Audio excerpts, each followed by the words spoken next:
Fala setek dronów uderzyła w serce Moskwy, zmuszając Rosjan do apelu o rozmowy z Ukrainą. Trwa śledztwo w sprawie wpływu OZE na blackout iberyjski. Podatek od nadmiarowych przychodów odzierający koncerny nadchodzi w Polsce. Dzień dobry Państwu, nazywam się Wojciech Jakubik, a to jest Energy Drink. Zapraszam.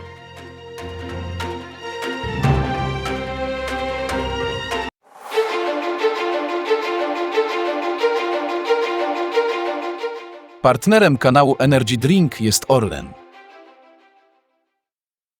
Zaczynam jak zawsze od informacji dnia. Płonie twierdza Moskwa. Dronopad Ukrainy zmusza Rosjan do apelu o rozmowy. Dronopad Ukrainy przełamał obronę stolicy Rosji. Pokazuje rosnące możliwości Kijowa, z którymi przestaje sobie radzić obrona przeciwlotnicza i propaganda Kremla. Rosjanie muszą apelować o rozmowy. Czy będą grać na czas?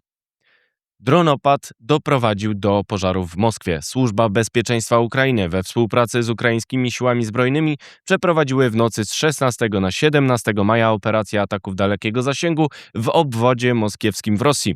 Polegały one na atakach na kluczowe cele militarne.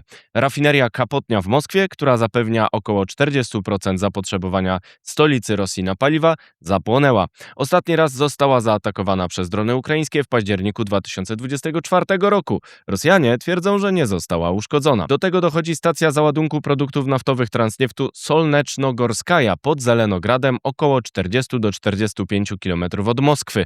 Zbiorniki zostały podpalone, co widać na wideo. To kluczowy obiekt służący do logistyki paliwowej w regionie. Do ataku zostały wykorzystane drony FP-1 oraz BAR. Dronopad przełamał 3 z 4 pierścieni obrony przeciwlotniczej roztoczonej wokół Moskwy przez Rosjan. Sukces był możliwy dzięki dużemu nasyceniu dronów latających na niskiej wysokości. Warto zaznaczyć, że w ataku zostały wykorzystane m.in. drony wspierane napędem rakietowym oraz takie, które nie były jeszcze znane opinii publicznej, jak BAR SM Gladiator, których udział został ujawniony przez sztab generalny ZSU. Nad Rosję nadleciało w nocy z 16 na 17 maja ponad 600 dronów. Z tego ponad 120 dotarło do obwodu moskiewskiego. Fala zmusiła pobliskie lotniska do ponownej przerwy pracy.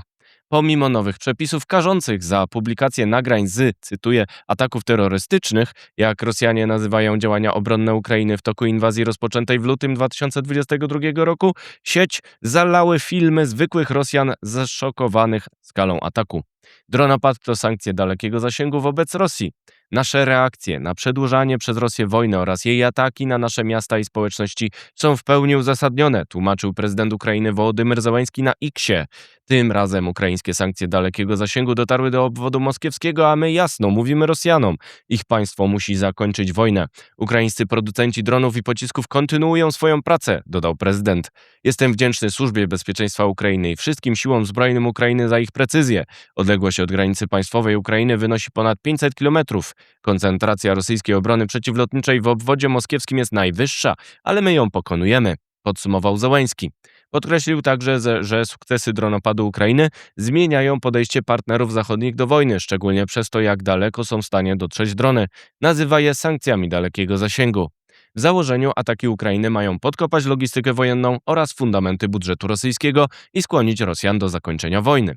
Wiele udało się zrobić w tym roku, a zmiana równowagi działań na polu bitwy jest widoczna, ocenił Zełenski. Po ataku na Moskwę rzecznik Kremla Dmitrij Pieskow ocenił, że Rosja może wznowić dialog z Europą o wojnie na Ukrainie, licząc na, cytuję, praktyczne podejście. Strona rosyjska będzie na to gotowa, dodał w podcaście propagandysty Pawła Zarubina.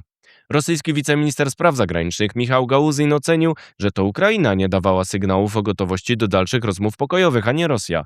Zaapelował o stworzenie warunków do rozmów. To będzie wyzwanie, ale jesteśmy na to gotowi, zadeklarował, cytowany przez Izwiestie. Rosjanie mogą chcieć grać na czas, widząc skuteczność ataków Ukrainy.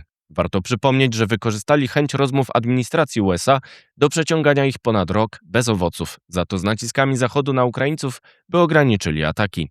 Teraz jednak za rozmowy po stronie europejskiej może odpowiadać wysoka przedstawiciel do spraw bezpieczeństwa i polityki zagranicznej Kaja Kallas, zwolenniczka nowych sankcji wobec Rosji oraz dalszego wsparcia Ukrainy. Także w USA zmienia się podejście. Ruszają prace nad nowymi pakietami sankcji wobec Rosji dzięki ponadpartyjnej inicjatywie Izby Reprezentantów.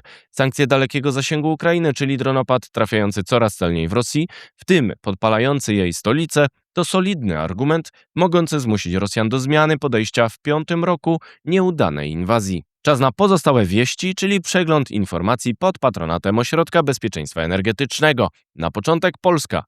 Windfall Tax. Podatek od nadzwyczajnych zysków powinien być wprowadzony niezależnie od CPN. To jest sytuacja zero-jedynkowa. Jeżeli jakikolwiek koncern mógłby zarobić zdecydowanie więcej, to nie może być tak, że robi to kosztem obywateli, kosztem budżetu państwa, powiedział minister energii RP w Interi. Resort finansów szykuje stosowne regulacje. Minister przyznał w Polskim Radio, że mogą objąć także sektor gazowy. Tłocznia Baltic Pipe. Budowa tłoczni Lwówek w Zębowie w Wielkopolsce rusza. Ma pozwolić operatorowi Gaz System zwiększyć przesył gazu z terminalu LNG oraz gazociągu Baltic Pipe na południe oraz wschód kraju.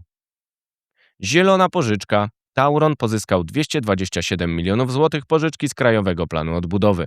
Zawarł umowę z Bankiem Gospodarstwa Krajowego. Posłuży do finansowania 3 farm fotowoltaicznych oraz magazynu energii budowanych przez spółkę Tauron Zielona Energia. Obawy o sojusz. Nie została podjęta żadna decyzja o zmniejszeniu zaangażowania, co potwierdziliśmy z przedstawicielami Pentagonu i Sił Zbrojnych USA, zadeklarował minister obrony narodowej w kontekście obecności Sił Zbrojnych USA w regionie. Ważny argument za ich utrzymaniem w Polsce to zaangażowanie USA w polski sektor energetyczny oraz gazowy. Teraz wieści z Europy. Obrońcy Rury, partia Alternatywa dla Niemiec z regionu Mecklenburgii Pomorza Przedniego, opowiedziała się za odbudową gazociągu Nord Stream 2 w razie wygranej w wyborach regionalnych. Odbędą się one 20 września, a AfD może wejść do rządu. Wzmianki o Rurze z Rosji znalazły się w programie tej partii. Podejrzane OZE. Hiszpańska służba antymonopolowa poszerzyła śledztwo w sprawie blackoutu iberyjskiego o badania w sektorze odnawialnym. Wykryła poważne zakłócenie pracy instalacji firmy Mercuria Solar, która mogła mieć związek z wahaniami napięcia, które spowodowały blackout w kwietniu 2025 roku. Bajka węgierska. Minister energetyki Węgier István Kapitany powiedział portalowi Montel, że odejście jego kraju od surowców z Rosji będzie stopniowe przez ograniczenia infrastruktury. Faktycznie jednak nie ma takich ograniczeń. Premier Węgier odwiedzi 20 maja Polskę. Układ układów. Premier Indii Narendra Modi odwiedził Szwecję. Rozmawiał tam z przewodniczącą Komisji Europejskiej Urszulą von der Leyen o wspólnych inwestycjach. Trwają rozmowy o porozumieniu handlowym, które może zostać zawarte do końca roku. Jeszcze wieści ze świata. Powrót sankcji.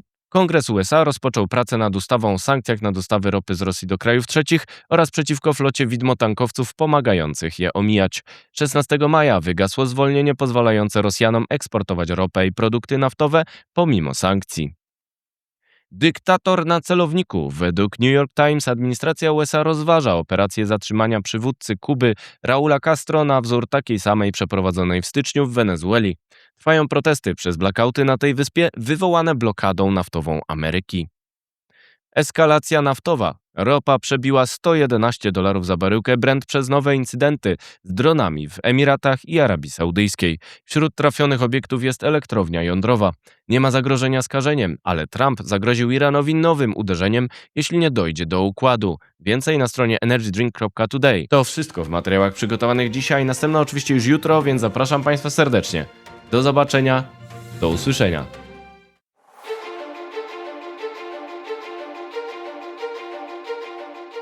Partnerem kanału Energy Drink jest Orlen.